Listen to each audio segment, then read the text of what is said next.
मैं novel kingdom की तरफ से आपका हार्दिक स्वागत करता हूं। जैसा कि आपको पता है कि हमारी new story martial god Asura start हो चुकी है, जिसमें 6000 टू 7000 एपिसोड्स हैं एंड जो कि हम यूट्यूब पे पब्लिश कर रहे हैं। एंड आपको इसका डेली का डेली एपिसोड एडिट करके अपलोड कर दिया जाएगा इवनिंग टू नाइट में।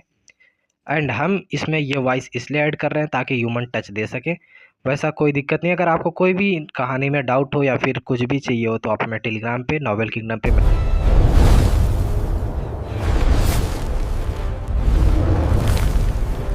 आत्मा से संपर्क स्थापित होने के बाद रुद्र और मायावी रानी मन ही मन बातचीत कर सकते थे और बाहरी लोग इसका पता नहीं लगा पाते थे। मायावी रानी के मार्गदर्शन में रुद्र ने न केवल स्पिरिट फॉर्मेशन की शक्ति को शीघ्रता से आत्मसात कर लिया, बल्कि वह सरल स्पिरिट फॉर्मेशन बनाने और सबसे बुनियादी स्पिरिट फॉर्मेशन तकनीकों का उपयोग करने में भी सक्षम हो गया। उसे पहले से ही आधा विश्व स्पिरिटिस्ट माना जा सकता है। उस दिन रुद्र स्वर्ण बैंगनी शहर में पहुंचा। आखिरकार तथाकथित नई उत्कृष्टता सभा नजदीक आ रही थी। संयोगवश आज ही के दिन चंद्र ने रुद्र को स्वर्ण बैंगनी शहर में प्रवेश करने की अनुमति दी थी। स्वर्णिम बैंगनी नगरी, इसे सचमुच द्वितीय श्रेणी का नगर कहना उचित था। चौड़ी सड़कों पर भारी यातायात था और सड़क किनारे की दुकानों में हर जगह चमचमाते गहने सजे थे। हर कोई काफी धनी था और उस नगरी की समृद्धि प्राचीन नगरी से अतुलनीय थी। अंततः प्राचीन नगरी एक सामान्य नगरी मात्र थी, जबकि स्वर्णिम बैंगनी नगरी एक द्वितीय श्रेणी की निगरानी वाली नगरी थी, क्योंकि दोनों को जियांग राजवंश द्वारा संरक्षित किया गया था। दोनों नगरी की स्थिति आकाश और पृथ्वी के समान थी। रुद्र ने नीलेश स्कूल के मुख्य शिष्यों के वस्त्र पहने हुए सुनहरे बैंगनी शहर में सैर की। उन्हें कई लोगों की प्रशंसा भरी निगाहें मिलीं। आखिरकार रुद्र अभी युवा थे और इस उम्र में ऐसी उपलब्धि किसी को भी आश्चर्यचकित कर सकती थी। हालांकि प्रशंसा भरी निगाहें केवल आम लोगों की आंखों में ही दिखाई देती थीं। जब रुद्र नगर स्वामी के निवास के सामने पहुंचा तो उसकी मुलाकात दो ऐसे लोगों से हुई जो रुद्र को नीचा समझते थे। अरे देखो, क्या वह द्वितीय श्रेणी के नीलेश स्कूल का शिष्य नहीं है? ये तो काफी हास्यास्पद है।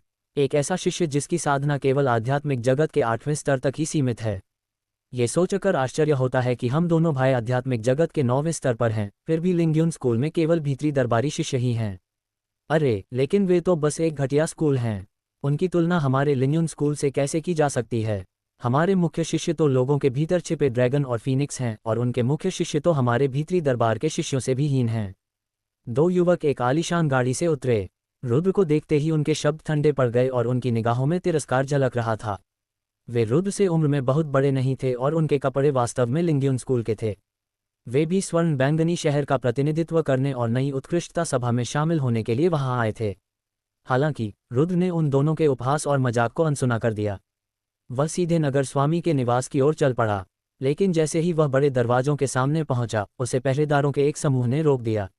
मुझे चंद्र ने नई उत्कृष्टता सभा में स्वर्णिम बैंगनी शहर का प्रतिनिधित्व करने के लिए आमंत्रित किया था, रुद्र ने कहा। ये शब्द सुनकर पहरेदारों ने थोड़ा भौहें चढ़ाईं और उनके चेहरे पर काफी नाराजगी झलक रही थी। आखिर नगर स्वामी का नाम सीधे लेना वर्जित था। हालांकि रुद्र को अच्छी तरह से देखने के बाद भी वे क्रोधित नहीं हुए, लेकिन उन्होंने बेरुखी से कहा, कृपया अपना निमंत्रण पत्र दिखाए। निमंत्रण पत्र? रुद्र अवाक रह गया। चंद्र ने उसे कोई निमंत्रण पत्र नहीं दिया था। दिखावा? तुम्हारे पास तो निमंत्रण पत्र भी नहीं है। उसी क्षण लिंग्यून के दो शिष्य वहां आ गए। रुद्र को देखकर मुस्कुराते हुए दोनों ने अपने निमंत्रण पत्र निकाले और उस गार्ड को सौंप दिए। युवा स्वामी, कृपया मेरे साथ आइए। निमंत्रण पत्र के असली होने की पुष्टि करने के बाद गार्ड ने बड़ी विनम्रता दिखाई। छोटे भाई, क्या तुम्हें नहीं पता कि नई उत्कृष्टता सभा में भाग लेने वाले स्वर्ण बैंगनी शहर के कुलीन वर्ग के लोग होते हैं? तुम्हारी साधना की बात तो छोड़ ही दो, केवल नीलेश स्कूल के शिष्य होने के नाते तुम सभा में भाग लेने के योग्य नहीं हो। बिल्कुल सही। एक मामूली सा दोयम दर्जे का स्कूल स्वर्णिम शहर का प्रतिनिधित्व करते हुए नई उत्कृष्टता सभा में शामिल होना चाहता है।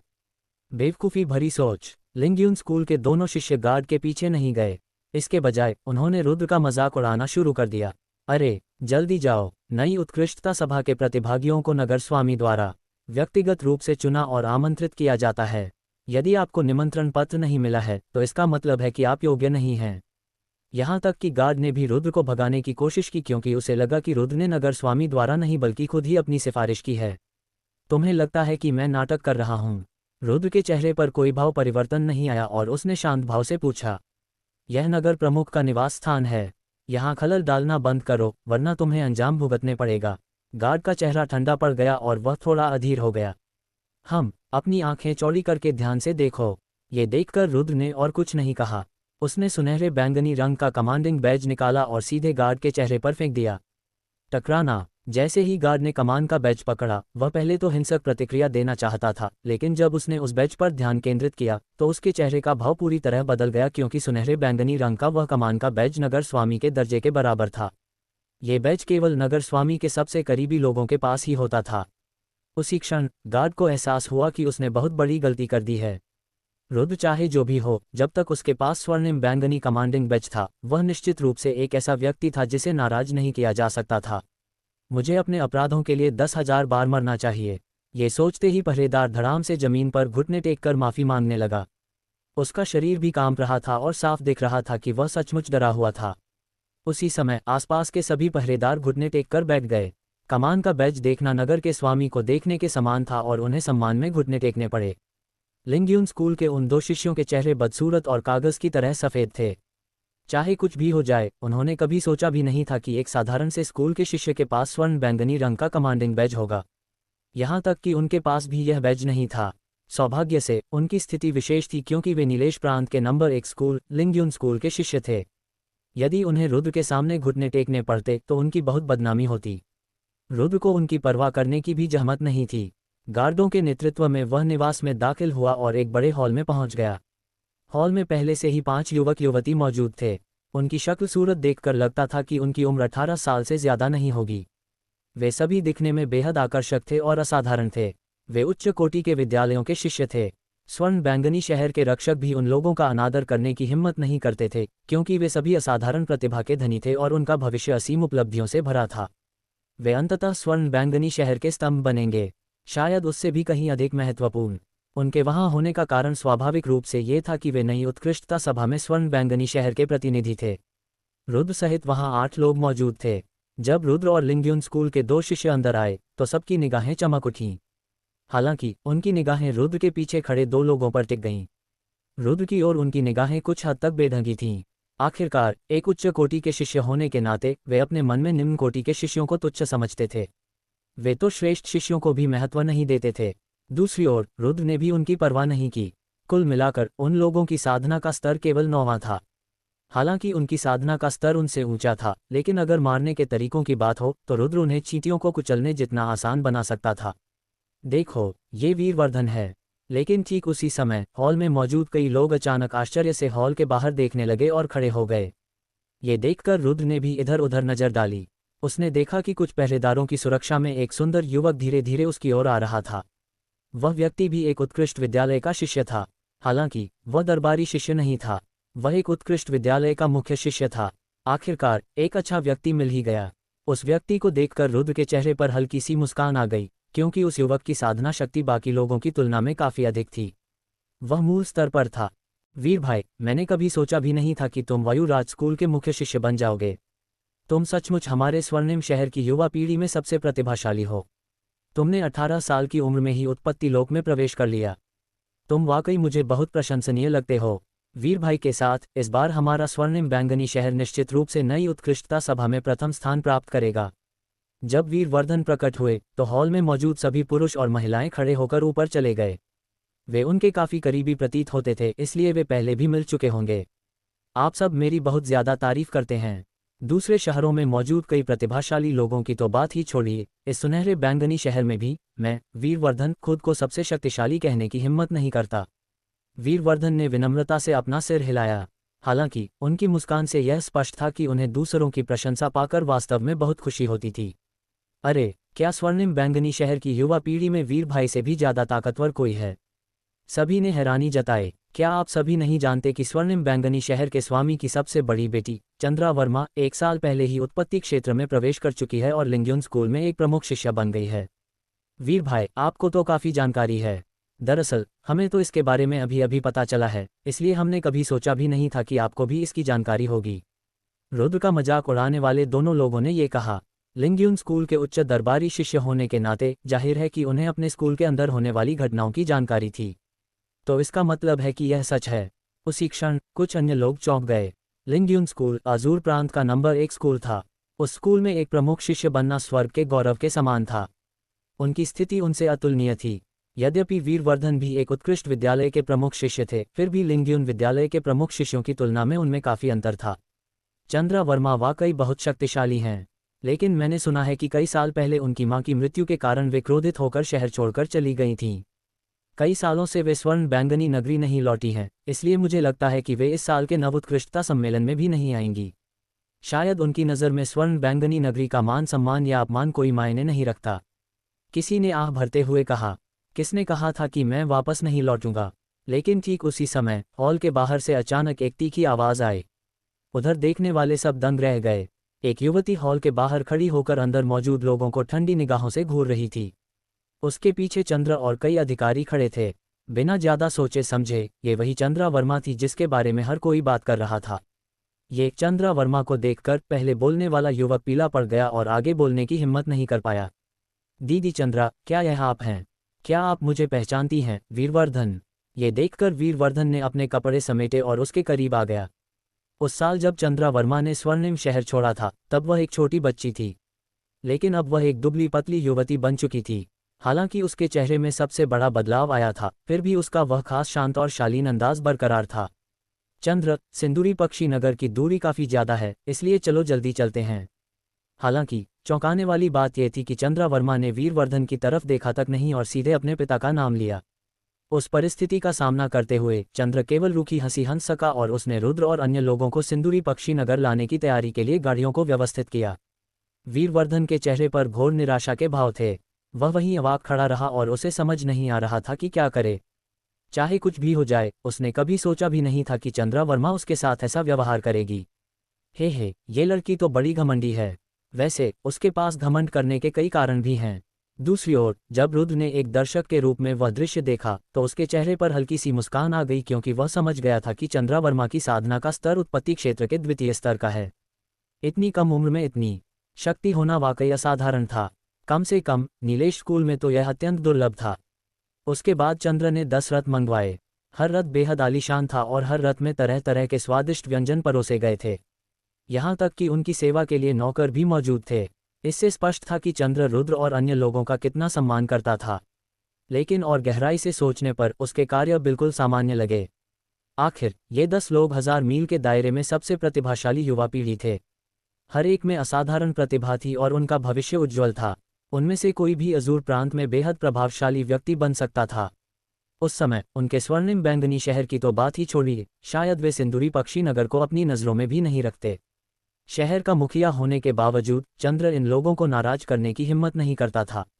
वह केवल उनकी चापलूसी करके ही उनका भरोसा जीत सकता था। तो शहर की सेना की सुरक्षा में 10 आलीशान रथ सिंदूरी पक्षी नगर की ओर रवाना हुए। अंततः 5 दिन बाद वे अपने गंतव्य पर पहुंच गए। सिंदूरी पक्षी नगर का कुछ हिस्सा पहाड़ पर बना था और यह उम्मीदों पर खरा नहीं उतरा था। यह एक पुराना शहर था और प्राचीन रहस्यवाद की आभा से भरा हुआ था। सिंदूरी पक्षी नगर की शक्ति द्वितीय श्रेणी के नीलेश स्कूल के लगभग बराबर थी। हालांकि प्रतिष्ठा के मामले में यह प्रथम श्रेणी के स्कूल से कमतर नहीं थी। इसका कारण स्पष्ट रूप से ये था कि इसे जियांग राजवंश का संरक्षण प्राप्त था।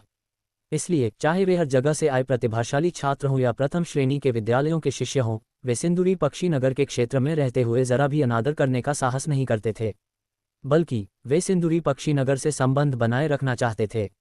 बेशक उस दुनिया में जहां ताकत का बोलबाला था, वे सिंदूरी पक्षी नगर से बिल्कुल नहीं डरते थे।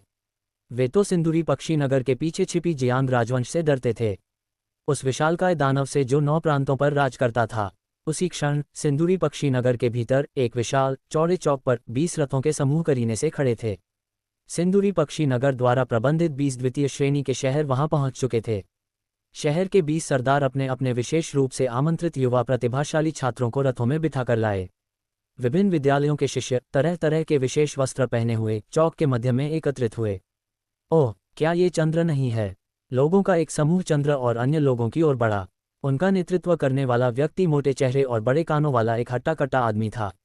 वह मोटू अग्रवाल था। वह एक मामूली नगर का सरगना था और चंद्र के साथ उसका पुराना संबंध था, इसलिए दोनों के बीच हमेशा से ही अनबन रहती थी। उस मोटू अग्रवाल के पीछे कुछ युवक युवतियां थे। उन सभी के चेहरे पर गर्व का भाव था और उनकी निगाहों में कोई भाव नहीं था। वे इतने उदास थे कि मानो उनके चेहरे आसमान की ओर उठे हुए थे। कोई समस्या? चंद्र ने थोड़ा भौहें चढ़ाईं। मोटू अग्रवाल के पीछे खड़े 10 युवकों और युवतियों को देखकर वह समझ गया कि वे सभी लिंग्यून स्कूल से थे। उनमें से एक तो मुख्य शिष्य भी था, इसलिए वह जानता था कि मोटू अग्रवाल अपनी धाक जमाएगा।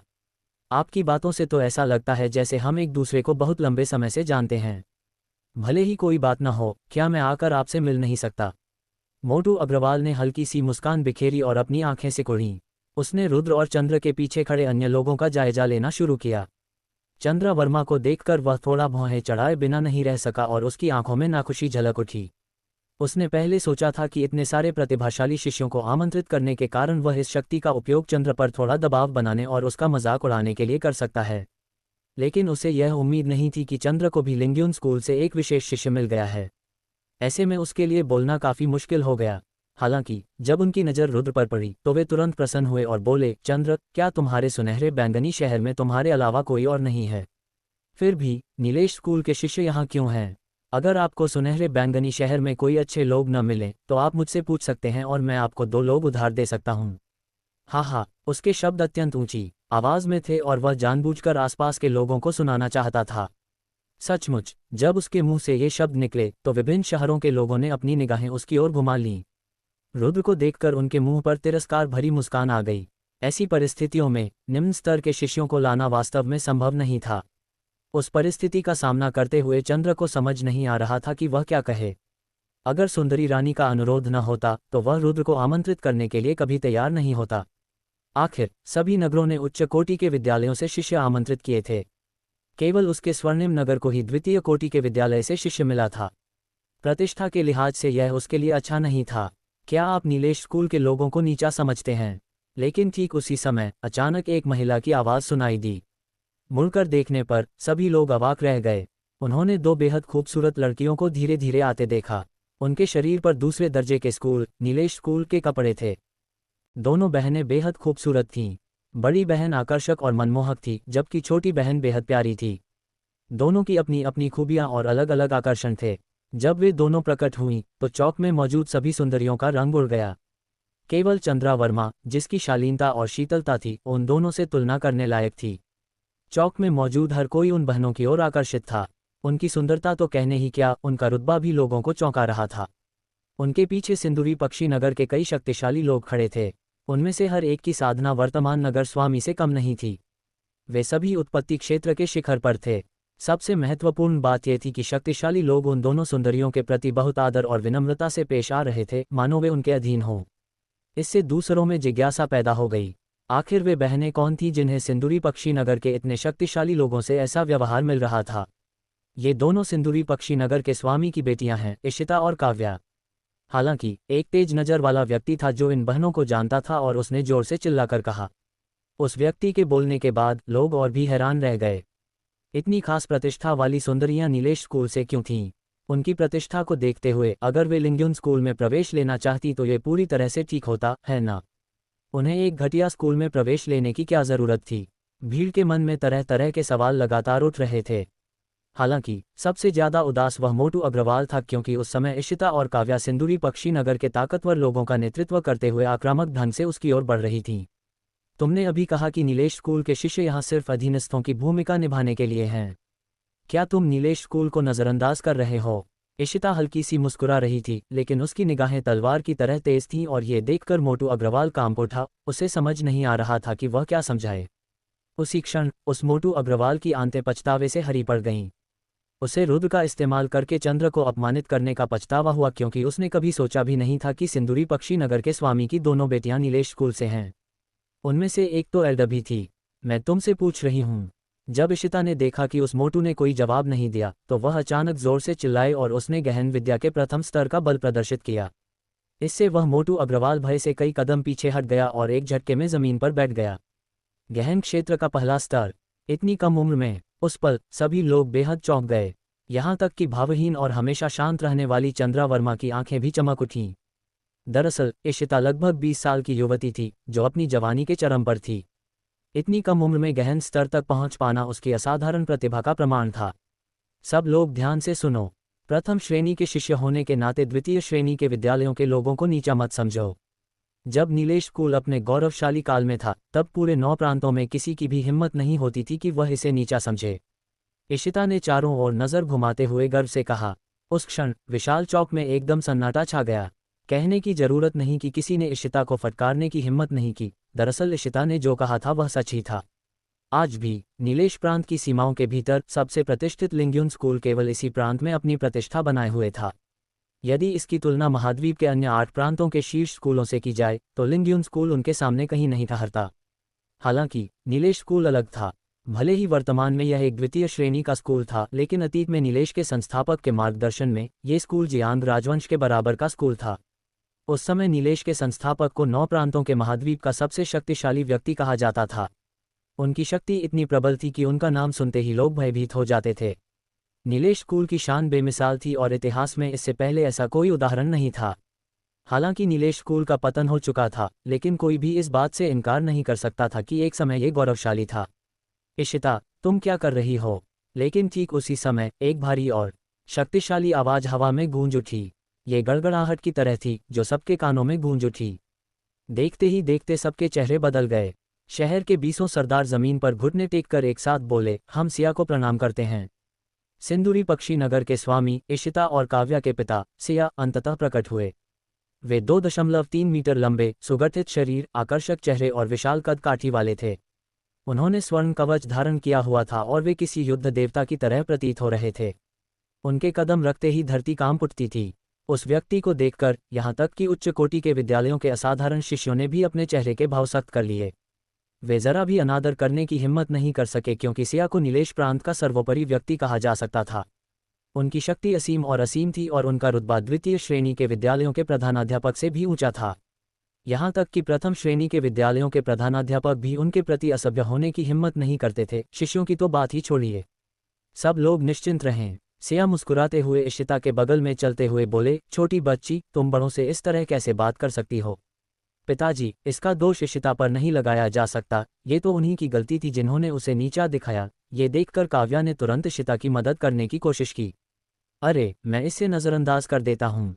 बस दोबारा इसका जिक्र मत करना। सिया ने हाथ हिलाकर मोटू अग्रवाल से माफ़ी मांगते हुए कुछ शब्द कहे। असल में वह बस थप्पड़ के बाद मीठी मिठाई देने जैसा व्यवहार कर रहा था। उसने इशिता की हर हरकत अपनी आंखों से देखी थी और उस समय बोलने का उसका मकसद यही था कि इशिता उस मोटू अग्रवाल को सबक सिखाए। आखिरकार इशिता और काव्या को नीलेश स्कूल में भेजने वाले वही थे। वे दिल से ये भी नहीं चाहते थे कि कोई नीलेश स्कूल के बारे में कुछ भी बुरा कहे, क्योंकि इसका मतलब ये होगा कि उनका फैसला गलत था। लेकिन एक नगर प्रमुख होने के नाते ऐसी बातें कहना उनके लिए बहुत मुश्किल था। उसी क्षण कई नगर सरदारों ने अपने अपने क्षेत्रों से अपने प्रतिभाशाली लोगों को साथ लेकर एक दूसरे के करीब आना शुरू कर दिया। सभी लोग शिष्टाचार पूर्वक एक साथ जमा हो गए और उसी क्षण काव्या ने रुद्र को एक तरफ खींच लिया। रुद्र, आप सभी इस वर्ष की नई उत्कृष्टता सभा के लिए भूत सिंह वन में प्रवेश करेंगे। भूत सिंह वन एक शापित भूमि है और इसमें कुछ हिंसक और खूंखार जानवर रहते हैं। ये भूत सिंह जानवर हैं। जन्म से ही भूत सिंह वाले जीव आध्यात्मिक जगत के प्रथम स्तर की साधना धारण करते हैं। उनके शरीर के विकास के साथ साथ उनकी शक्ति भी बढ़ती जाती है। परिपक्व भूत सींग वाले जीवों के माथे पर बैंगनी रंग का सींग होता है और जिनके माथे पर सींग होते हैं उनकी शक्ति आध्यात्मिक जगत के 9वें स्तर की होती है। इस बार तुम्हारा मिशन परिपक्व भूत सींग वाले जानवरों का शिकार करना है। भूत सींगों को सबूत के तौर पर इस्तेमाल करते हुए और एक दिन की समय सीमा के भीतर सबसे अधिक भूत सींग वाले जानवरों को मारने वाले शीर्ष 10 लोग प्रतियोगिता के लिए यहाँ लौटेंगे। विजेता के शहर को इस वर्ष का कर नहीं देना होगा और साधना पुरस्कार के रूप में 5000 आध्यात्मिक मन के दिए जाएंगे। काव्या ने रुद्र के कानों के पास जाकर धीरे से कहा, तो विजेता को न सिर्फ 5000 आध्यात्मिक मालाएं मिलेंगी बल्कि टैक्स भी नहीं देना पड़ेगा। उस बूढ़े चंद्र को मुझसे ज्यादा फायदे मिल रहे हैं। रुद्र मन ही मन अवाक रह गया। क्या सोच रहे हो? जल्दी से इसे दूर रखो। काव्या ने एक लिपटा हुआ स्क्रॉल रुद्र के हाथों में थमा दिया। ये तो, रुद्र ने इसे खोला और देखा। पता चला कि वह छोटा सा स्क्रॉल एक नक्शा था। ये भूत सींग वन का नक्शा है। काले रंग के भाग वे क्षेत्र हैं जहां वयस्क भूत सींग जानवर इकट्ठा होते हैं। काला क्षेत्र जितना बड़ा होगा उतने ही अधिक वयस्क भूत सींग जानवर वहां मौजूद होंगे। इससे आपको भूत सींग जानवरों का शिकार करने में लाभ होगा। लेकिन याद रखना, लाल रंग वाले हिस्सों में मत जाना। उन इलाकों में अक्सर अजीबोगरीब लाल रंग का कोहरा छाया रहता है। कोहरा छाते ही मौत निश्चित है। यह उतना ही डरावना है जितना कि नीलेश स्कूल का थाउजेंड बोन ग्रेवयार्ड। काव्या ने धीमी आवाज में कहा। उसी क्षण रुद्र को काव्या का इरादा समझ आ गया। उसने स्क्रॉल को कॉस्मोस सेक में रखा। और काव्या के कानों के पास जाकर हंसते हुए कहा, क्या इसे धोखा माना जाएगा? बिल्कुल, ये धोखा नहीं है, काव्या ने तुरंत समझाया। तो फिर यह क्या है?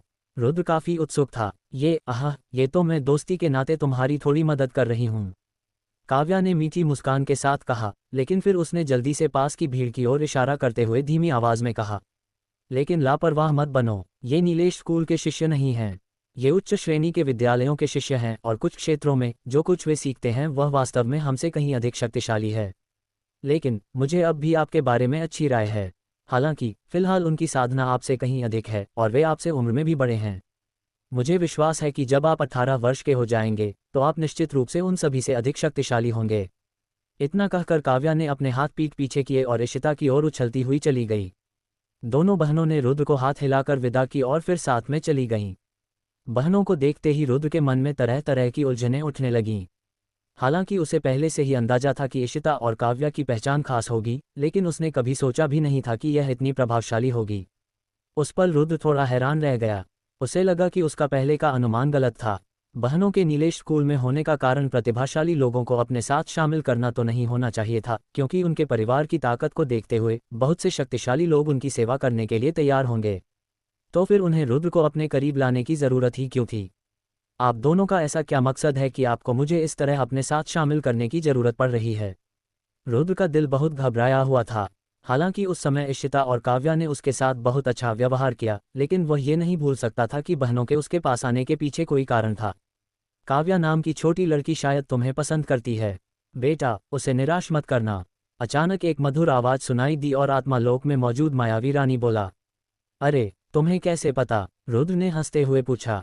औरतों का अंतर्ज्ञान। हालांकि उसके प्रति आपके मन में कोई बुरे विचार नहीं होने चाहिए। वह अभी छोटी है, इसलिए उसके साथ कुछ भी बुरा मत करो। इसलिए मेरा सुझाव है कि आप पहले उसकी बड़ी बहन से बात करें। अरे यार, तुम्हारे दिमाग में क्या चल रहा है? रुद्र स्वाभाविक रूप से मायावी रानी की बातों का मतलब समझ गया था, लेकिन उसने कभी सोचा भी नहीं था कि वह इतनी बेबाकी से कह देगी। ये दिखावा मत करो कि तुम एक भले इंसान हो। तुम्हारी हिम्मत कैसे हुई यह कहने की कि तुम उन बहनों के साथ संबंध नहीं बनाना चाहते? मायावी रानी ने तिरस्कारपूर्वक कहा। इस समय मेरी सबसे बड़ी इच्छा तुम्हें पाने की है, रुद्र ने शातिर मुस्कान के साथ कहा। तुम्हारी हिम्मत कैसे हुई? मायावी रानी थोड़ी झिझक गई और उसने जल्दी से विषय बदल दिया। शायद इस बार तुम्हारी किस्मत बहुत अच्छी होगी। तुम्हारा क्या मतलब है? रुद्र उलझन में था। संभवतः काव्या द्वारा वर्णित लाल रंग के कोहरे के नीचे एक प्राचीन मकबरा है। प्राचीन मकबरा? मतलब, अगर मैं तुम्हें बता भी दूं तो भी तुम नहीं समझोगे। जब तुम भूत सिंह वन में प्रवेश करोगे और उस लाल रंग के कोहरे को देखोगे तब तुम्हें पता चलेगा। अगर सचमुच कोई प्राचीन मकबरा है तो तुम्हें वहां से निश्चित रूप से अच्छी चीजें मिलेंगी। मायावी रानी ने कुछ सस्पेंस पैदा किया और रुद्र ने आगे कुछ नहीं पूछा, क्योंकि वह जानता था कि मायावी रानी उसे नुकसान नहीं पहुंचाएगी। आखिरकार उन दोनों के बीच एक आध्यात्मिक संबंध का अनुबंध था। अगर रुद्र को सच में कुछ हो जाता तो उसकी आध्यात्मिक दुनिया भी नष्ट हो जाती। उस समय मायावी रानी की वर्तमान साधना को देखते हुए संभवतः उसकी जान भी येलो स्प्रिंग्स में चली जाती। इसके बाद सिंदूरी पक्षी नगर के स्वामी ने इस वर्ष की नई उत्कृष्टता सभा की विधि की घोषणा की। वास्तव में ये बिल्कुल वैसी ही थी जैसा काव्या ने बताया था। एक दिन की समय सीमा के भीतर केवल शीर्ष 10 प्रतिभागी जो सबसे अधिक भूत सींग वाले जानवरों को मारेंगे प्रतियोगिता के लिए अर्हता प्राप्त करेंगे। अंत में विजेता ही नई उत्कृष्टता सभा का विजेता होगा। इसके बाद सिया ने सभी 200 प्रतिभागियों को भूत सिंह वन का नक्शा दिया। इसके अलावा नक्शे के कुछ हिस्सों को लाल रंग से चिन्हित किया गया था और उन्होंने सभी को स्पष्ट रूप से बताया कि लाल क्षेत्र में प्रवेश करना मना है, अन्यथा वे अपने जीवन और मृत्यु के लिए स्वयं जिम्मेदार होंगे। सिया ने कारण नहीं बताया। उसने केवल इतना कहा कि वह इलाका बेहद खतरनाक था। साथ ही जो नक्शे बांटे गए थे उनमें केवल लाल रंग के खंड बने थे और काव्या द्वारा दिए गए नक्शे की तरह काले खंड नहीं थे। नियमों की कुछ व्याख्या के बाद रुद्र और अन्य लोगों को सिंदूरी पक्षी नगर से बाहर ले जाया गया और वे सिंदूरी पक्षी पर्वत श्रृंखला में प्रवेश कर गए। इसके साथ ही वे तथाकथित भूत सिंह वन में पहुंच गईं। उनकी नज़रों में बस काला घना जंगल ही छाया हुआ था। लकड़ी लोहे जैसी थी और पत्तियां सुई जैसी। वे पेड़ों जैसे बिल्कुल नहीं लग रहे थे। वे मानो नुकीले हथियार थे और सबसे महत्वपूर्ण बात यह थी कि जंगल में जानवरों की कोई आवाज़ नहीं थी। सन्नाटा कुछ अजीब सा था। बदमाश, हमें पीछे मत खींचो वरना तुम्हें इसका अंजाम भुगतना पड़ेगा। जंगल के भीतर सुनहरे बैंगनी शहर के लोगों ने रुद्र को धमकी भरी निगाहों से देखा और फिर जंगल के भीतरी हिस्सों की ओर चले गए। रुद्र ने उनकी अवहेलना पर हल्की सी मुस्कान दी। रुद्र सचमुच इतना आलसी था कि उन जैसे लोगों से उलझना नहीं चाहता था और उन पर हमला करने से उसके हाथ ही गंदे होते। अपनी आंखों से उसने देखा कि वे तरह तरह की उन्नत तकनीकों का इस्तेमाल करते हुए जंगल में गहराई तक जा रहे थे। दूसरी ओर रुद्र ने बड़ी सहजता से अपने कॉस्मोस थैले से नक्शा निकाला, फिर काव्या द्वारा दिया गया नक्शा भी निकाल लिया। कुछ देर सोचने के बाद रुद्र ने एक विशेष मार्ग चुना। वह उन कई क्षेत्रों से होकर गुजरेगा जहां भूत सींग वाले जानवर सबसे अधिक संख्या में मौजूद थे, और फिर उस मार्ग का अंतिम गंतव्य वह लाल रंग का भाग था जहां काव्या और सिया ने प्रवेश करने से स्पष्ट रूप से मना किया था। रुद्र ने शाही आकाश तकनीक का इस्तेमाल किया और हवा के झोंके से उड़ गया। वह तेजी से जंगल से गुजर रहा था और जल्द ही उसे तथाकथित भूत सींग वाले जानवर मिल गए। ये देखने में घोड़े जैसा लगता था, लेकिन आकार में हाथी जितना बड़ा था। ये घोर काला था, मानो काले रंग के कवच से ढका हो। इसका स्वभाव हिंसक था और अपनी प्रजाति के अलावा किसी भी अन्य जीव को देखते ही यह उस पर आक्रामक रूप से हमला कर देता था। यह अन्य खूंखार जानवरों से बिल्कुल अलग नहीं था, लेकिन भयंकर जानवर तो भयंकर जानवर ही थे। वे रुद्र के एक वार को भी सहन नहीं कर सकते थे। भले ही वे बैंगनी सींगों वाले परिपक्व भूत सींग वाले जानवर होते, फिर भी वे रुद्र को हरा नहीं सकते थे। रुद्र इधर उधर घूमते हुए किसी भी भूत सींग वाले जानवर को नहीं छोड़ता था। मारने के बाद वह उनके आध्यात्मिक संबंध का उपयोग करके मायावी रानी की विश्व आत्मा शक्ति उधार लेता था और उनकी मूल ऊर्जा का उपभोग करता था।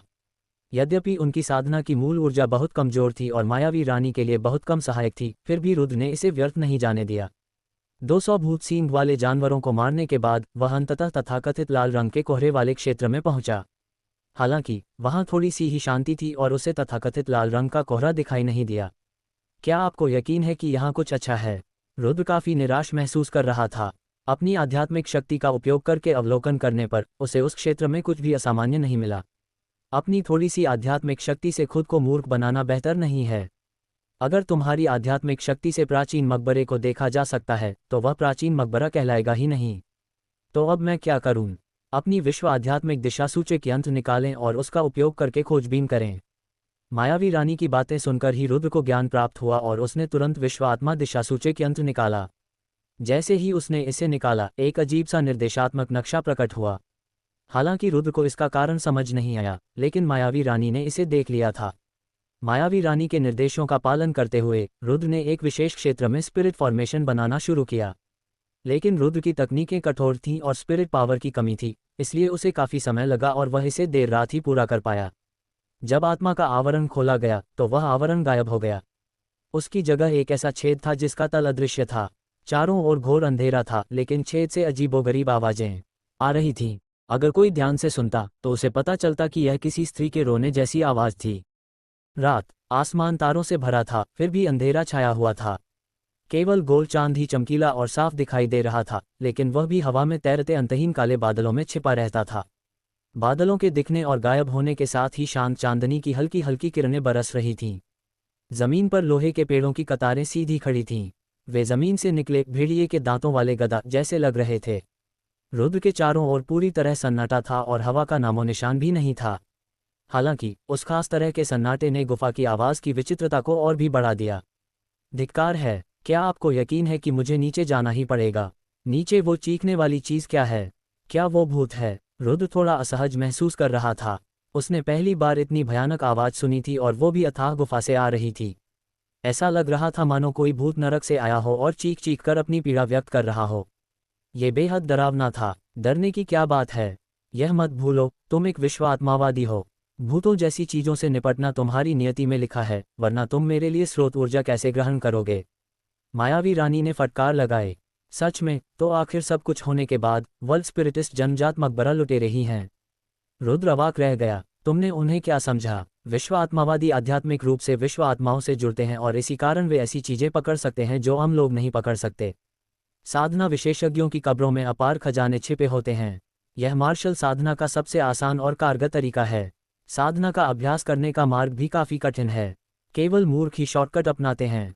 मायावी रानी ने तिरस्कारपूर्वक कहा, तुम्हारी बातों से तो ऐसा लगता है कि नीचे जो चीज चीख रही है वह सचमुच एक भूत है। रुद्र का दिल घबरा गया। हालांकि राक्षस और भूत केवल कहानियों में ही थे, लेकिन अपने बढ़ते अनुभव से उसने पाया कि दुनिया में भयानक राक्षस, विचित्र जीव और ऐसे लोग भी मौजूद हैं जो भ्रष्ट साधना करके बुराई के मार्ग पर चल पड़े हैं। आम लोगों का नरसंहार करने वाले इन लोगों को राक्षस माना जाता है।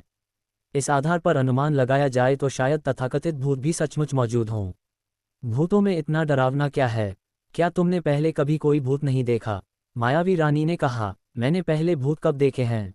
रुद्र ने ध्यान से सोचा, लेकिन उसे याद नहीं आ रहा था कि उसने तथाकथित भूत कब देखे थे। जब तुम 1000 हड्डियों के कब्रिस्तान में थे, तो क्या तुमने जिस बूढ़े आदमी को देखा था वह उनमें से एक नहीं था? मायावी रानी ने याद दिलाया। क्या वह भूत था? ये कैसे संभव है? वह तो इतना शक्तिशाली था। रुद्र बेहद हैरान था। उस रात उसने जिस बूढ़े व्यक्ति को देखा था उसका उस पर गहरा प्रभाव पड़ा था। हालांकि उससे कोई आभा नहीं निकल रही थी, फिर भी रुद्र ने उसकी शक्ति को महसूस किया। वह शक्ति इतनी अवर्णनीय थी कि रुद्र ने कभी सोचा भी नहीं था कि वह कोई भूत होगा। जब कोई मार्शल आर्ट की साधना में एक निश्चित स्तर तक पहुंच जाता है तो उसकी चेतना अत्यंत प्रबल हो जाती है। मृत्यु के बाद भी उसकी चेतना समाप्त नहीं होती और वह केवल विभिन्न स्थानों पर विचरण करता रहता है। यही वह अवस्था है जिसे भूत कहा जाता है। हालांकि यदि किसी विश्व आत्मावादी के पास अत्यंत प्रबल आध्यात्मिक शक्ति है तो मृत्यु के बाद उनकी आध्यात्मिक शक्ति उनकी चेतना के साथ एकरूप हो जाएगी।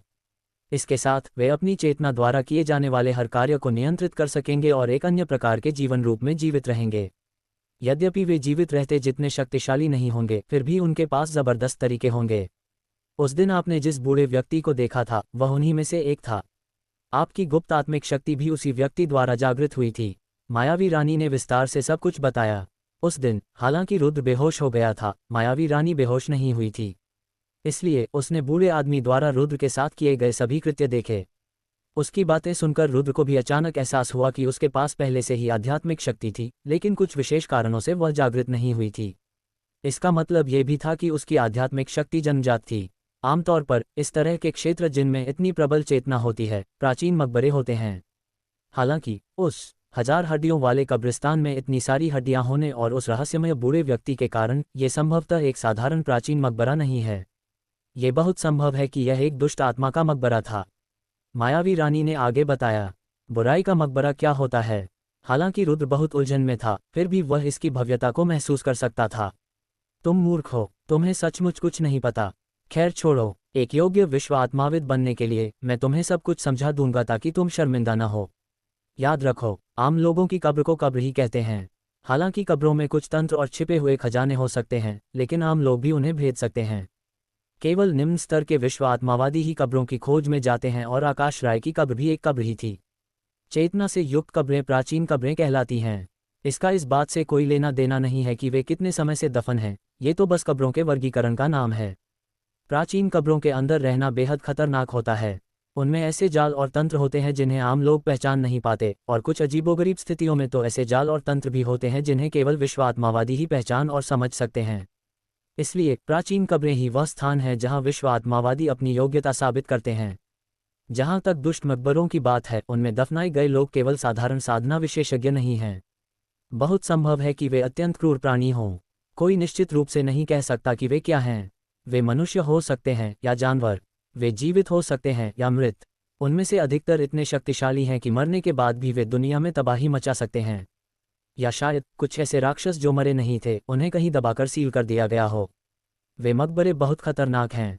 उनमें प्रवेश करने के बाद आधे से ज्यादा वापस नहीं लौट पाएंगे।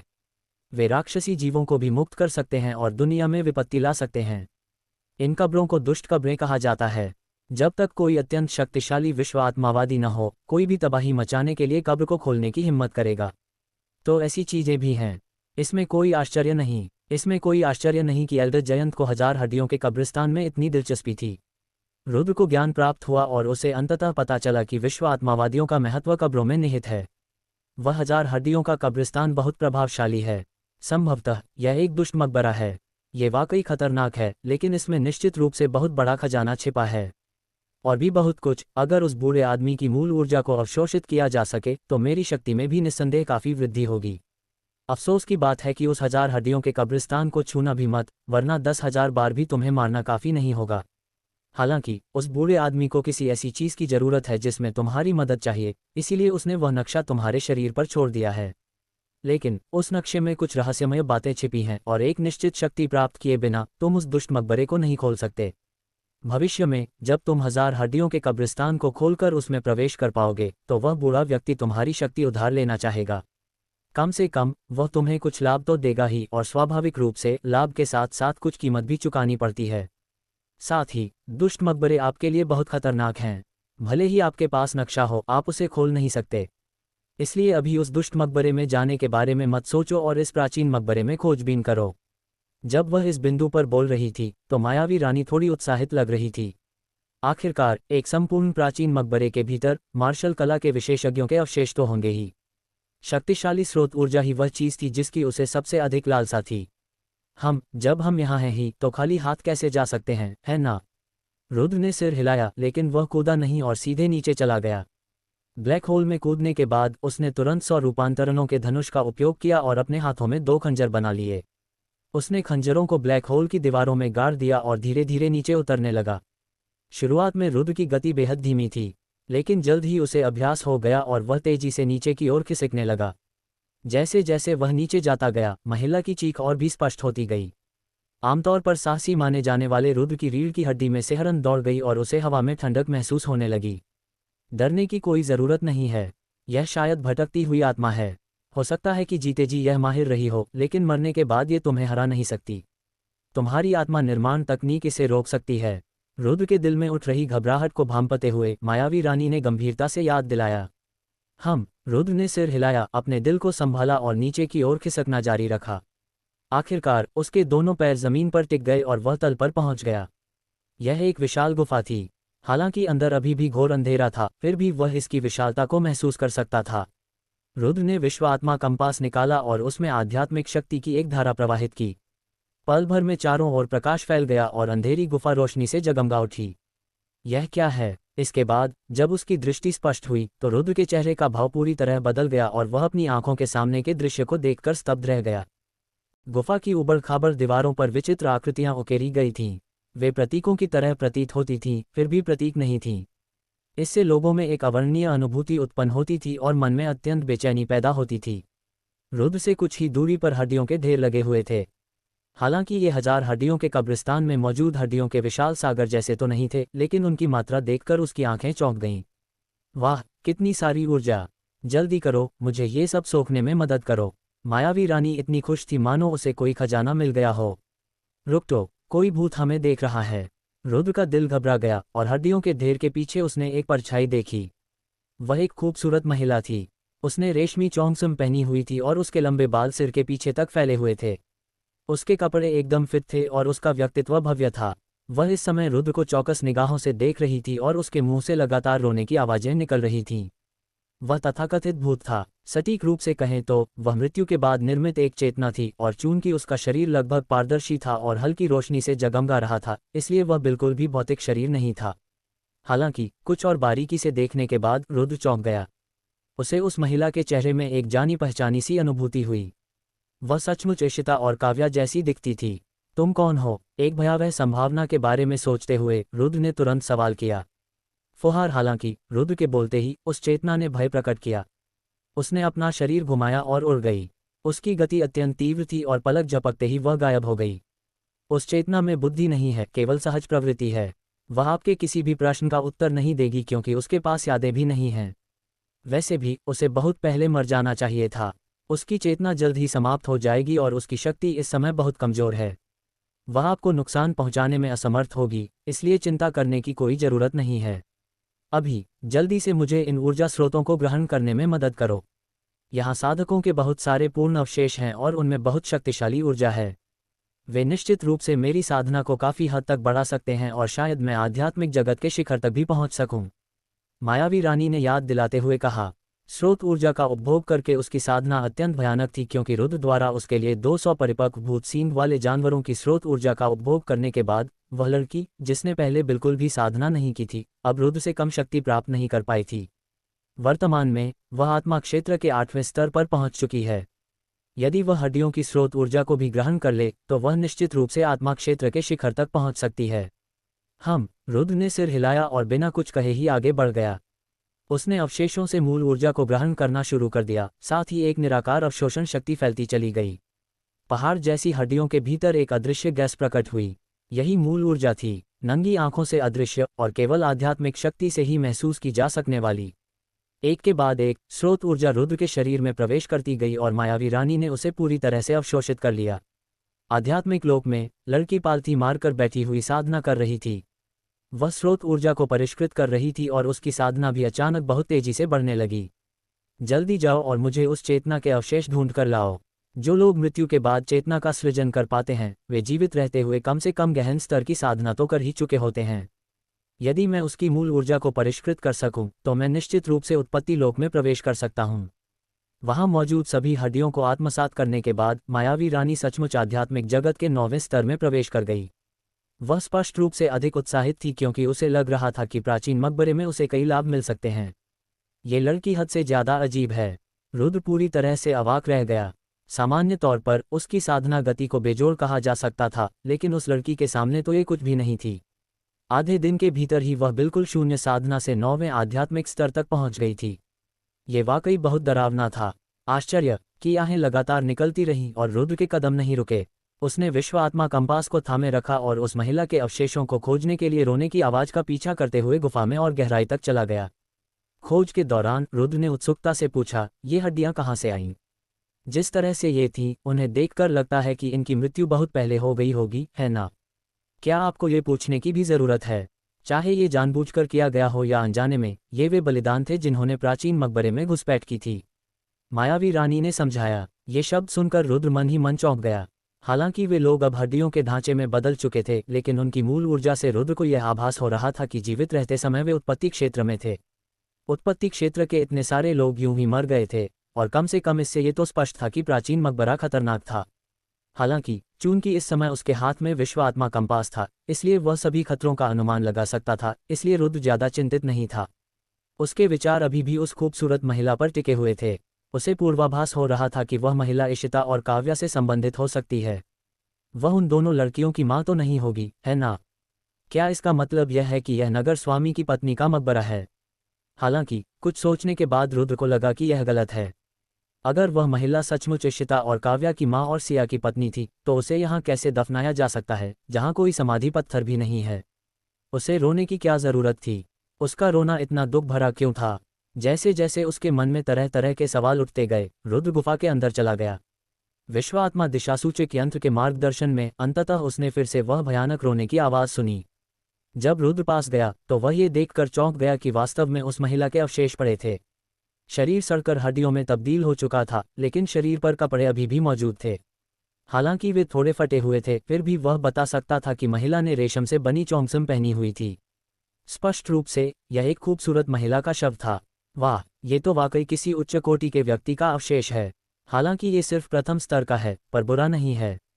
बस इसे और परिष्कृत करना है, मैं निश्चित रूप से मूल स्तर में प्रवेश कर सकता हूँ। उसके दिमाग में मायावी रानी की आनंदित आवाज गूंज उठी। ये ठीक नहीं है, मैं तुम्हें इस महिला की मूल ऊर्जा को शुद्ध करने नहीं दे सकता। रुद्र ने उसे रोकते हुए कहा। हालांकि वह इसकी पुष्टि नहीं कर सकता था, लेकिन उसे लगा कि यह सुंदर महिला संभवतः इशिता और काव्या की जन्मदाता माँ है। रुद्र अपने दोस्तों की माँ के शरीर को नष्ट करना नहीं चाहता था। क्या तुम मूर्ख हो? ये तो बस स्रोत ऊर्जा को अवशोषित कर रहा है। इससे अवशेष नष्ट नहीं होंगे, और वैसे भी वह तो बहुत पहले ही मर चुकी है।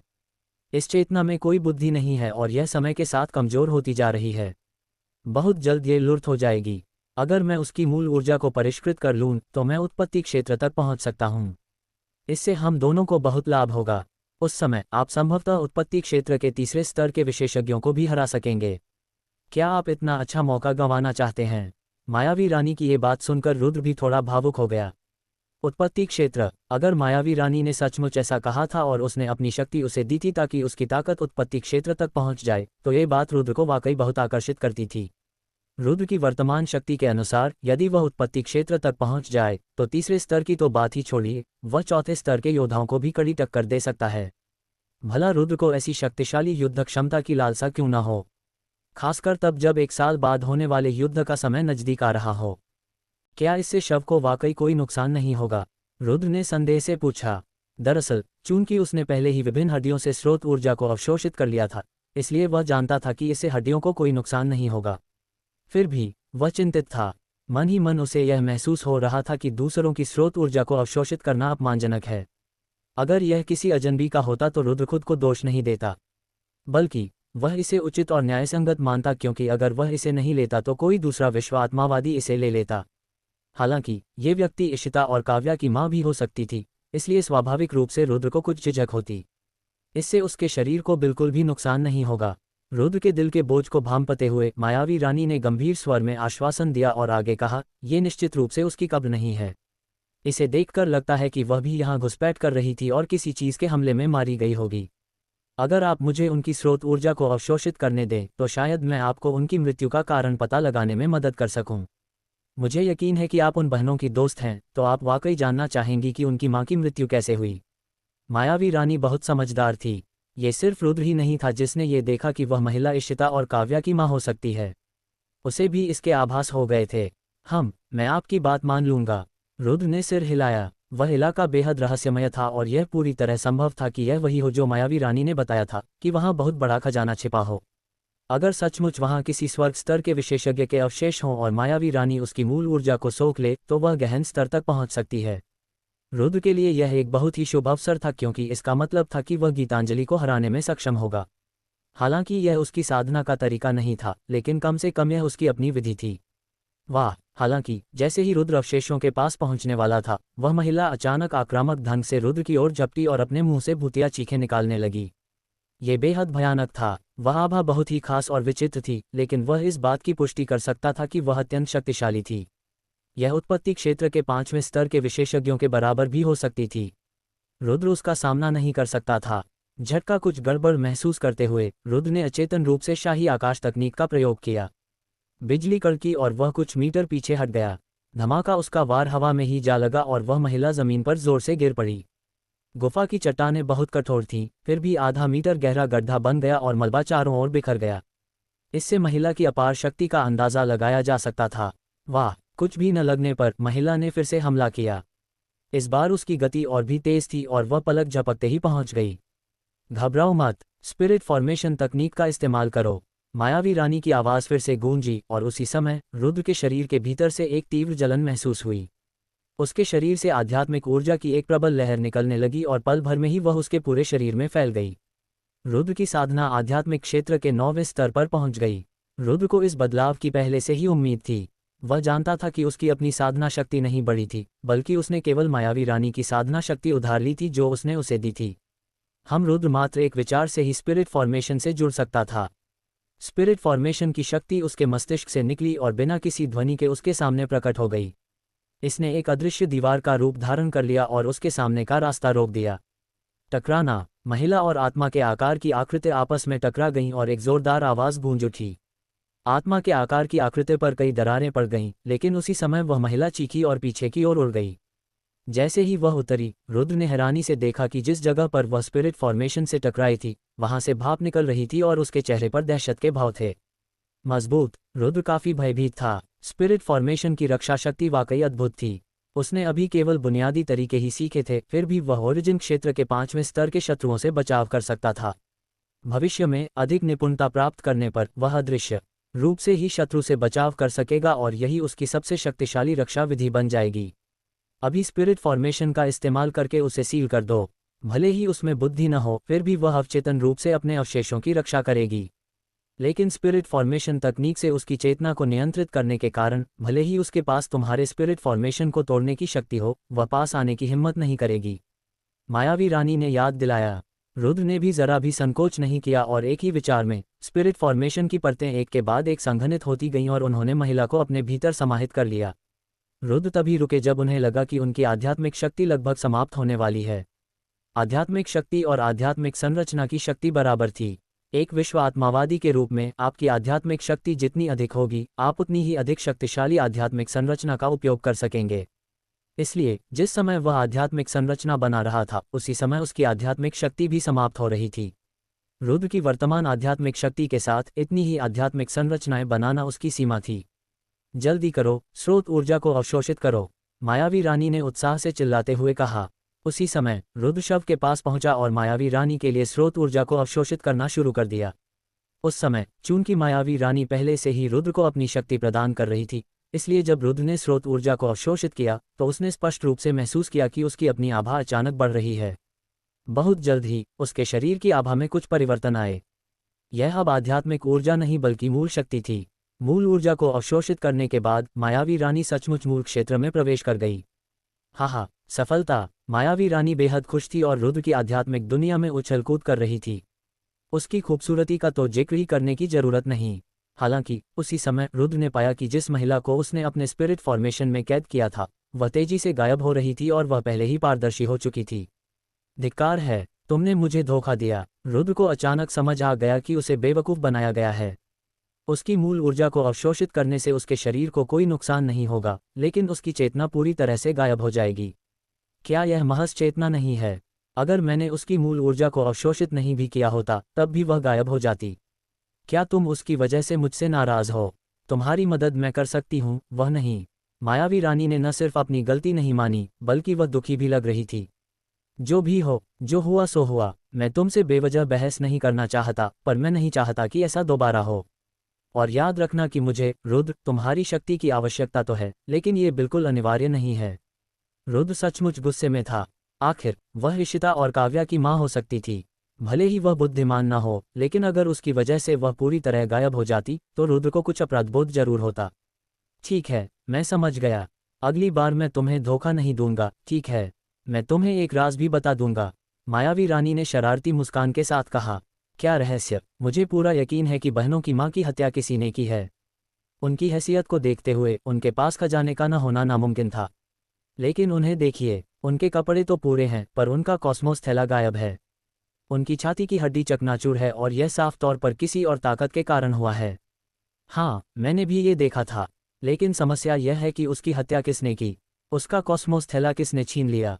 रुद्र ने सवाल किया। वह वास्तव में इशिता और काव्या को उनकी मां के हत्यारे का पता लगाने में मदद करना चाहता था। रुद्र भी वहां मौजूद खजाने को हासिल करना चाहता था, क्योंकि उसने न केवल यह पाया कि महिला का कॉस्मोस सेक गायब था, बल्कि उन हड्डियों के आसपास भी कोई खजाना नहीं था जिनसे उसने पहले स्रोत ऊर्जा को अवशोषित किया था। इसका सबसे संभावित अर्थ ये था कि उनके शरीर पर मौजूद खजाने किसी ने चुरा लिए थे। इसलिए रुद्र यह जानना चाहता था कि वह व्यक्ति कौन था। और इससे भी महत्वपूर्ण बात यह थी कि वह व्यक्ति जीवित था या नहीं। मुझे कैसे पता चलेगा? मैंने तो इसे खुद नहीं देखा। हालांकि मुझे यकीन है कि यह किसी व्यक्ति ने किया है। तुम कमीनी लड़की। रुद्र बहुत नाराज था, क्योंकि उसे लगा कि मायावी रानी ने फिर से उसके साथ खिलवाड़ किया है। हे, इतना परेशान होने की जरूरत नहीं है। अगर मैं गलत नहीं हूं, तो बहनों की मां का हत्यारा मर चुका है, क्योंकि इससे भी ज्यादा भयानक चीज है। यह शायद कोई प्राचीन मकबरा नहीं, बल्कि कोई शैतानी मकबरा है। दुष्ट मकबरा। रुद्र बुरी तरह चौंक गया। हालांकि मकबरों के स्तर को जानने वाला वह व्यक्ति दुष्ट मकबरों का अर्थ नहीं जानता था, फिर भी वह जानता था कि यह एक अशुभ स्थान है। बिल्कुल सही। दीवार पर बने ये चिन्ह भूत प्रेत रोधी चिन्ह हैं और ये बुरी आत्माओं को बांधने के मंत्र हैं। मायावी रानी ने समझाया। बुरी आत्माएं? वे क्या होती हैं? रुद्र ने पूछा। दानव रानी कालिका वास्तव में विश्व आत्माएं ही होती हैं। हालांकि जब कोई विश्व आत्माविद के नियंत्रण से बचकर इस दुनिया में अपने मूल स्वरूप में निवास करती है, तो उसे दानव रानी कालिका कहा जाता है। बुरी आत्माओं में बुराई का अर्थ है सत्ता की लालसा में ऊर्जा को अवशोषित करने के लिए जीवित प्राणियों का बड़े पैमाने पर विनाश करना। इसीलिए इन्हें बुरी आत्माएं कहा जाता है। सबसे महत्वपूर्ण बात यह है कि एक विश्व आत्मा और एक विश्व आत्मावादी के बीच समझौते के बाद उन्हें विश्व आत्मावादी के आध्यात्मिक जगत में प्रवेश करने के बाद अपनी शक्ति का उपयोग करने के लिए विश्व आत्मावादी के शरीर को माध्यम के रूप में इस्तेमाल करना पड़ता था। कुल मिलाकर विश्व आत्माएं विश्व आत्मावादियों द्वारा नियंत्रित होती हैं। हालांकि जब कोई विश्व आत्मा एक निश्चित स्तर तक शक्तिशाली हो जाती है, तो वह समझौते को तोड़कर विश्व आत्मावादी के बंधनों से मुक्त हो सकती है। तब अपनी इच्छाशक्ति का उपयोग करके वह जीवितों की दुनिया में प्रवेश कर सकती है। उस समझौते को तोड़ने के लिए कम से कम स्वर्गलोक की साधना आवश्यक है, अन्यथा उनके पास ऐसा करने का कोई तरीका नहीं होगा। स्वर्गलोक। रुद्र एक बार फिर बेहद चौंक गया। 9 प्रांतों के महाद्वीप में यह वह लोक था जहां केवल सर्वोच्च स्तर के विशेषज्ञ ही पहुंच सकते थे। इसलिए सभी दानव रानी कालिका की शक्ति प्रबल है और उनकी साधना का स्तर कम से कम स्वर्ग स्तर का होगा। चून की निकास द्वार पर राक्षस विरोधी प्रतीक बने हुए हैं, इसका अर्थ है कि यहाँ निश्चित रूप से एक दानव रानी कालिका को सील किया गया है। जरा सोचिए, क्या कोई ऐसा स्थान जहां दानव रानी कालिका को कैद किया जा सके एक साधारण प्राचीन मकबरा होगा? क्या दानव रानी कालिका को कैद करने में सक्षम लोग साधारण इंसान होंगे? इस विषय पर मैंने इन 9 प्रांतों को सचमुच कमाका था। कम से कम नीले प्रांत में तो एक प्रभावशाली व्यक्ति जरूर प्रकट होना चाहिए था। मकबरे के मालिक ने अपने मकबरे की रक्षा के लिए एक दानव रानी कालिका को पकड़कर अपनी कुशलता साबित कर दी है। मायावी रानी ने आह भरते हुए कहा। इतना शक्तिशाली? क्या हमें और गहराई में जाना चाहिए? मायावी रानी के इस खौफनाक लहजे को सुनकर रुद्र का आत्मविश्वास पूरी तरह से खत्म हो गया। उसके लिए स्वर्गलोक किसी पौराणिक लोक जैसा था। अगर कोई दानव रानी कालिका स्वर्गलोक की शक्ति रखती तो शायद एक ही सांस में उसे टुकड़े टुकड़े कर सकती थी। अगर वह उसे देख लेता तो संभवतः उसकी जान ही निकल जाती। डरने की कोई ज़रूरत नहीं है। ये भूत प्रेत रोधी चिन्ह बुरी आत्माओं को रोक सकते हैं, इसलिए जब तक आप इन चिन्हों वाले क्षेत्रों में हैं आप सुरक्षित हैं। कम से कम दानव रानी कालिका आपको नुकसान नहीं पहुंचा पाएगी। दुष्ट मकबरे में निश्चित रूप से अनगिनत खजाने होंगे। आप उनकी खोज जारी रख सकते हैं, और अगर आपको हिमखंड का एक छोटा सा हिस्सा भी मिल जाए तो भी आप काफ़ी प्रगति कर पाएंगे और आपको बहुत लाभ मिलेगा। शायद आपको प्रोफाउंड क्षेत्र में प्रवेश करने के लिए आवश्यक साधना संसाधन भी मिल जाएं। मायावी रानी ने कहा। मायावी रानी की बातें सुनकर रुद्र को तुरंत प्रेरणा मिली और वह आगे बढ़ने लगा। जैसे जैसे वह चलता गया गुफा का विस्तार बढ़ता गया। जैसे जैसे वह आगे बढ़ता गया गुफा और भी विशाल होती गई और तथाकथित दानव रोधी प्रतीक भी घने होते गए। हालांकि वह अपने चारों ओर की दीवारें नहीं देख पा रहा था, लेकिन कम से कम उसे ये तो दिख रहा था कि उसके पैरों के नीचे दानव रोधी प्रतीक लगातार बढ़ते जा रहे हैं। मायावी रानी के अनुसार वहां सील की गई दानव रानी कालिका निश्चित रूप से बहुत उग्र होगी, अन्यथा वहां चारों ओर इतने शक्तिशाली दानव रोधी प्रतीक नहीं बने होते। ये प्रतीक साधारण विश्व आत्मावादियों द्वारा स्थापित नहीं किए गए थे। जैसे जैसे वह अंदर जाता गया रुद्र का डर बढ़ता गया। वह इलाका बहुत विशाल था और मानो किसी भूमिगत दुनिया जैसा था। ऐसा लग रहा था मानो उसका कोई अंत ही न हो और उसे यह भी नहीं पता था कि वह कितनी दूर तक चला है और कितने मील चल चुका है। हालांकि उसे अपने सामने पानी के छपछपाने की गर्जना सुनाई दे रही थी। कितनी सुंदर झील है। जैसे जैसे वह आगे बढ़ता गया रुद्र की आंखों के सामने एक विशाल झील प्रकट हुई। झील का पानी उसकी दृष्टि में समा गया और लगातार किनारे से टकराता रहा। इससे गड़गड़ाहट की आवाज़ें आ रही थीं और झील के ऊपर अनगिनत जुगनू थे जो गहरे हरे रंग की चमक बिखेर रहे थे। उनकी चमक से ही रुद्र को पता चला कि यह एक विशाल झील है। हालांकि जब रुद्र ने इसे और गौर से देखा तो उसे पता चला कि ये जुगनू तो हो ही नहीं सकते। ये जुगनू से बहुत बड़े थे और वह बता नहीं सकता था कि ये क्या थे, लेकिन इनसे गहरे हरे रंग की रोशनी निकल रही थी और ये बहुत ही विचित्र थे। वह इतनी दूर था कि रुद्र की आध्यात्मिक शक्ति उस तक नहीं पहुंच पा रही थी। वह ये निर्धारित नहीं कर सका कि वह क्या था या खतरनाक था या नहीं। वह आगे बढ़ता रहा। उसकी दृष्टि का दायरा बढ़ता गया और उसने देखा कि तट पर अनगिनत हड्डियां पड़ी थीं। वह घनी आबादी वाला क्षेत्र था और झील तक फैला हुआ था। ये बेहद भयावह था। कौन जाने वहां कितने लोग मरे होंगे। कम से कम कई दसियों हजार लोग थे, लेकिन हड्डियों की बाहरी बनावट बिल्कुल अलग थी। उनमें से अधिकतर चकनाचूर थीं और उनकी मृत्यु बाहरी बल के कारण हुई थी। ये तो केवल किनारे पर मिली हड्डियों की संख्या थी, और कौन जाने झील के अंदर कितनी और हड्डियां होंगी। यहाँ क्या हुआ? इतने सारे लोग कैसे मर गए? रुद्र बेहद हैरान था। वह सावधानी से पास पहुंचा और उसने देखा कि सफ़ेद हड्डियों के नीचे तरह तरह की अजीब धुंधली रोशनी टिमटिमा रही थी। आध्यात्मिक मालाएं। केवल आध्यात्मिक मालाएं ही नहीं, उत्पत्ति की मालाएं भी हैं। हे भगवान, यहाँ तो सचमुच असीम खजाने हैं। इतनी दूरी पर रुद्र की आध्यात्मिक शक्ति अंततः काम आई। वह हड्डियों के सागर का निरीक्षण कर सका और उसके भीतर अनगिनत आध्यात्मिक मनके और उत्पत्ति मनके छिपे हुए थे। कौन जाने उनकी संख्या कितनी होगी। ये कहना गलत नहीं होगा कि वे अनगिनत थे। अंदर मत आओ। हालांकि जैसे ही रुद्र अंदर कदम रखने वाला था, उसे मायावी रानी की आवाज ने रोक दिया। क्यों? रुद्र असमंजस में था। सामने का क्षेत्र हड्डियों से ढका हुआ है, इसलिए ये देखना संभव नहीं है कि वहां दानव विरोधी प्रतीक हैं या नहीं। हालांकि ये निश्चित है कि हड्डियों के भीतर अब कोई मूल ऊर्जा नहीं बची है। उनमें मौजूद मूल ऊर्जा पूरी तरह से समाप्त हो चुकी है। वह क्षेत्र दानव रानी कालिका का आक्रमण क्षेत्र है। जो भी उसमें प्रवेश करेगा वह मर जाएगा, और यह एक जाल है। यह एक ऐसा जाल है जो लोगों को उसमें फंसने के लिए लुभाता है। मायावी रानी ने गंभीरता से याद दिलाया। तो इसका मतलब है कि सचमुच कोई दानव रानी कालिका पहरा दे रही है। क्या कोई ऐसा तरीका है जिससे मैं उसकी दृष्टि से बचकर अंदर जा सकूं? वहां न केवल आध्यात्मिक मन के हैं, बल्कि उत्पत्ति के मन के भी बहुत सारे हैं। अगर मैं उन्हें प्राप्त कर लूं तो मेरी साधना में निश्चित रूप से बहुत वृद्धि होगी। रुद्र को साधना के लिए संसाधनों की सख्त जरूरत थी, इसलिए हड्डियों में छिपे खजाने उसके लिए बेहद आकर्षक थे। और अगर वह उन सभी को ले भी लेता तो उसका कुछ हिस्सा भी उसकी साधना को बहुत बढ़ा सकता था। वह निश्चित रूप से मूल स्तर में प्रवेश कर सकता था और संभवतः गहन स्तर तक भी पहुंच सकता था। अगर तुम मरना चाहते हो तो मर जाओ। फायदों के लालच में मत पड़ो। उन हजारों हड्डियों में से हर एक की साधना तुम्हारे जीवित रहते तुमसे कहीं अधिक थी। क्या उनकी भी मृत्यु इतनी दयनीय नहीं हुई? ये दुष्ट मकबरे की खोज का अंत है। जब तक स्वर्गलोक का कोई विश्व आत्माविद इस स्थान को नहीं खोज लेता, तब तक यहाँ के खजाने देर सवेर आपके ही होंगे। भविष्य में जब आप अपनी साधना में और अधिक सफल हो जाएं, तो आप इसे लेने के लिए फिर से यहाँ आ सकते हैं। हालांकि जब तक आप निश्चित न हो तब तक जल्दबाजी में प्रवेश न करें। रुद्र कोई मूर्ख व्यक्ति नहीं था, इसलिए स्वाभाविक रूप से वह जानता था कि मायावी रानी की बात सही थी। इसलिए कुछ देर तक उसे देखते रहने के बाद, हालांकि उसे उससे अलग होने की इच्छा नहीं थी, उसने अपने मुंह के पास टपकती लार को पोंछा, मुड़ा और चला गया। Tilde tilde tilde tilde tilde tilde tilde tilde tilde tilde. लेकिन ठीक उसी समय झील के बीचों बीच से अचानक एक कान फाड़ देने वाली चीख गूंजी। आवाज इतनी भयानक थी मानो कोई दानव नौ नरकों से नीचे आकर किसी की आत्मा को छीनने आया हो। उसी समय शांत लहरें अचानक बड़ी लहरों में बदल गईं। झील की सतह पर मौजूद गहरे हरे रंग के प्रकाश के बिंदु भी एक अजीब सी तीखी आवाज निकालते हुए बिजली की तेज गति से रुद्र की ओर बढ़े। हम अंधेरी रोशनी आसमान में तेजी से फैली और बहुत करीब करीब एक साथ इकट्ठी हो गईं। ऐसा लग रहा था मानो गहरे हरे रंग के टूटते तारों का एक समूह हो।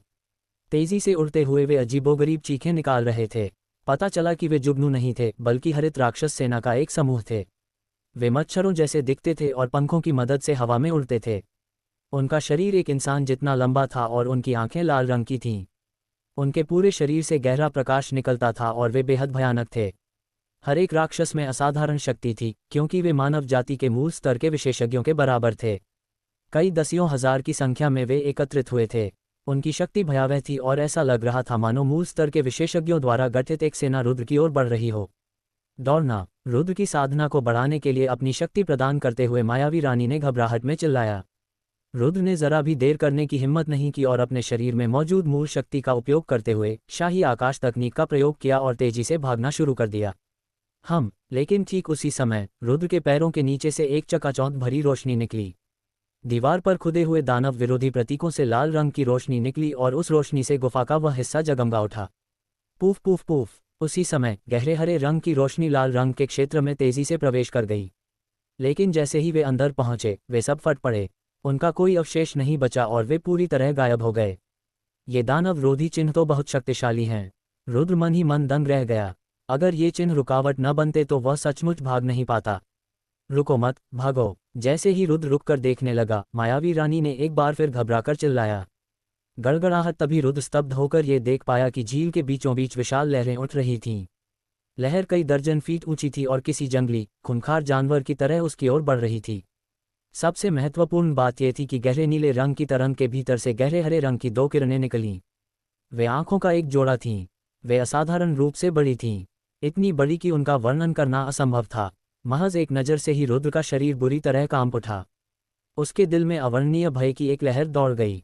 कोई दबाव नहीं था, कोई डर नहीं था, सिर्फ एक नज़र ही काफ़ी थी लोगों को हवा की आवाज़ सुनकर सारा साहस खोने के लिए। ज़्यादा सोचे बिना ही रुद्र समझ गया कि यह क्या है। ये संभवतः वही दुष्ट आत्मा थी जिसके बारे में मायावी रानी ने बात की थी। लेकिन रुद्र के आगे सोचने का मन नहीं हुआ। अगर उसकी आंखें इतनी बड़ी हैं तो उसका शरीर कितना विशाल होगा। कुछ गड़बड़ महसूस करते हुए रुद्र अपनी जान बचाने के लिए भागने लगा। हालांकि शाही आकाश तकनीक की गति वैसे तो डरावनी थी, फिर भी वह लहर के प्रचंड बल का मुकाबला नहीं कर सकी। आकाश तक पहुंचने वाली विशाल लहर गरज उठी और लाल रोशनी से जगमगाते दानव विरोधी प्रतीक क्षेत्र में घुस गई। हालांकि उसकी शक्ति इतनी प्रबल थी कि भले ही उसकी गति और आकार एक समान न हो, फिर भी वह रुद्र की ओर बढ़ती रही। क्या हो रहा है? क्या राक्षस रोधी चिन्ह विफल हो गए? राक्षस रोधी चिन्हों द्वारा विशाल लहर को न रोक पाने पर रुद्र थोड़ा भीत हो गया। अगर वह दुष्ट आत्मा उसे पकड़ लेती तो वह निस्संदेह मर जाता। लहरें दुष्ट आत्मा नहीं हैं तो फिर ये भूत प्रेत रोधी प्रतीक उन्हें कैसे रोक सकते हैं?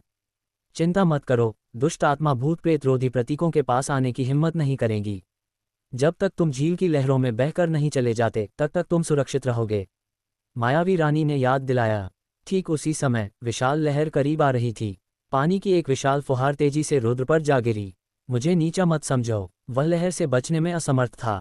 पानी में डूबने से बाल बाल बचने के लिए रुद्र ने अपने पैर की उंगलियों को लहर के सहारे टिकाया और विशाल लहर की शक्ति का उपयोग करते हुए आगे बढ़ गया। लहर का संकट टल गया। Tilde tilde tilde tilde. उसी क्षण रुद्र को एक भयानक दहाड़ सुनाई दी। सौभाग्य से वह कान फाड़ देने वाली आवाज दूर थी, वरना अगर वह उसके पास ही आती तो रुद्र को लगता कि वह उस दहाड़ से ही मौत के मुंह में चला जाता।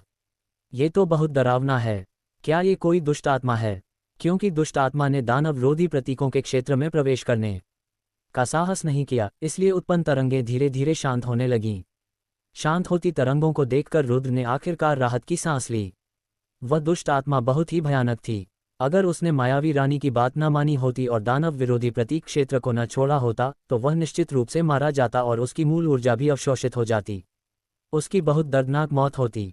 दुष्ट आत्मा डरावनी नहीं होती, बस तुम बहुत कमजोर हो।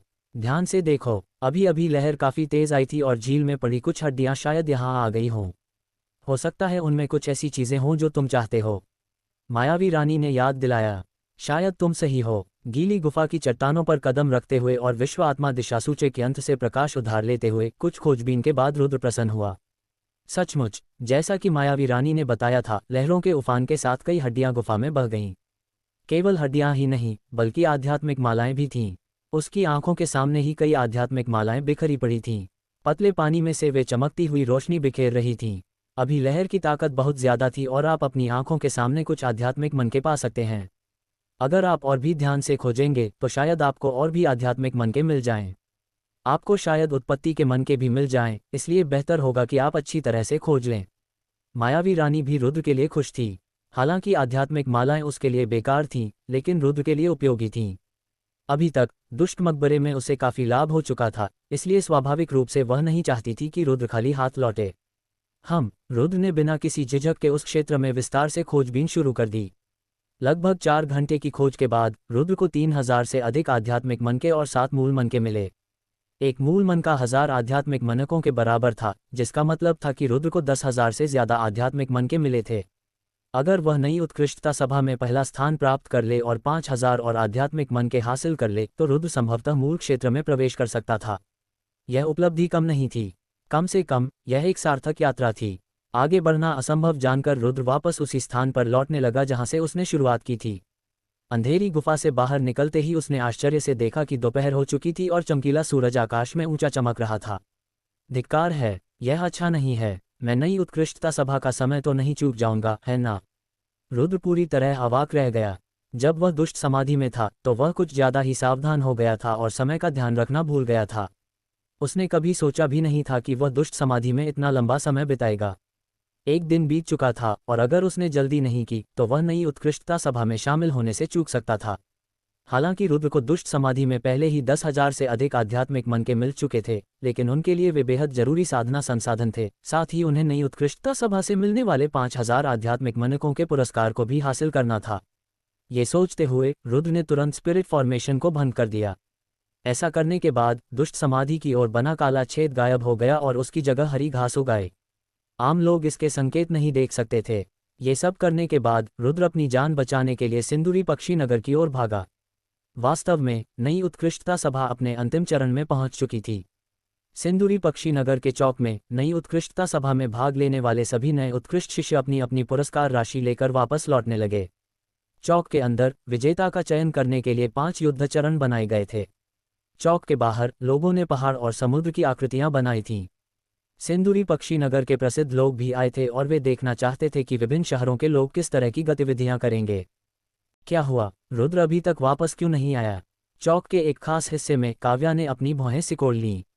उसकी निगाहें हर तरफ घूम रही थीं। वह रुद्र को ढूंढने की कोशिश कर रही थी। चिंता मत करो, उसकी साधना को देखते हुए जब तक वह उस क्षेत्र में प्रवेश नहीं करता उसे भूतसिंह वन में कोई परेशानी नहीं होगी। मुझे यकीन है कि वह थोड़ा लालची है और बेहतर उपलब्धियों के लिए वह अभी भी भूतसिंह वाले जानवरों का शिकार कर रहा होगा। इशिता सफ़ेद स्कर्ट पहने काव्या के बगल में खड़ी थी। वह बड़े सलीके से खड़ी थी और उसकी हर मुस्कान या तेवर किसी के भी दिल को मोह लेते थे।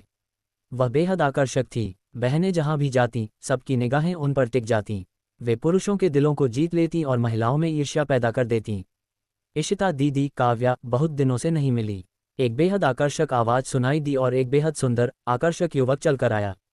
उसके हाथ में पंखा था और वह उसे अपनी छाती के सामने लहरा रहा था। उसे सचमुच सुरुचिपूर्ण और शालीन कहा जा सकता है। वहां मौजूद अनगिनत महिलाओं ने तिरछी नजरों से उसे देखा और फिर आश्चर्य से चीख पड़ी। उनकी लोकप्रियता का कारण केवल उनका आकर्षक व्यक्तित्व ही नहीं था, बल्कि उनके वस्त्र लिंग्यून स्कूल के प्रमुख शिष्यों के वस्त्र थे। वे एजोर प्रांत के नंबर 1 स्कूल लिंग्यून स्कूल के शिष्य भी थे। उनकी साधना पहले ही उत्पत्ति क्षेत्र के 8वें स्तर तक पहुंच चुकी थी। तो ये अजित गुप्ता हैं। क्या आप भी नव उत्कृष्टता सभा के लिए वापस आए हैं? उस व्यक्ति को देखकर इशिता की आंखें सिकुड़ गईं और उसने विनम्रता से मुस्कुराते हुए उनसे कहा। सिंदूरी पक्षी नगर में अजित परिवार का काफी दबदबा था।